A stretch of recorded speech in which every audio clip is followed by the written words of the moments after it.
Փաշինյանին իշխանությունը հանձնելու գործընթացում իր դերի ու դերակատարության մասին մամուլը տարիներ շարունակ խոսել է, ինքը անմիջապես խոստովանել է, որ տարիներ շարունակ ֆինանսավորել է Նիկոլ Փաշինյանի հայկական ժամանակ օրաթերթին, այսինքն մարդը պարզ խոստովանել է, որ մինչև Նիկոլ Փաշինյանի իշխանության գալը ինքը իսկապես կապ է ունեցել այսօրվա իշխանության առաջնորդի Նիկոլ Փաշինյանի եւ եթե ինչու՞ չէ տարբեր այլ ռանգի քաղաքական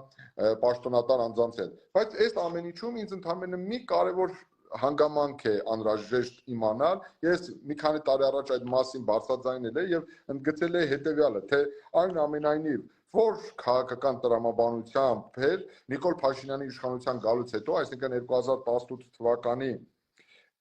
մայիսի 8-ին վարչապետ ընտրվելուց հետո մինչև դեկտեմբեր ամիսը 6 ամիս Միքայել Մինասյանը շարունակել է հանդիսանալ Վատիկանում Հայաստանի Հանրապետության դեսպան, այսինքն ներկայացնել Նիկոլ Փաշինյանի կառավարությանը։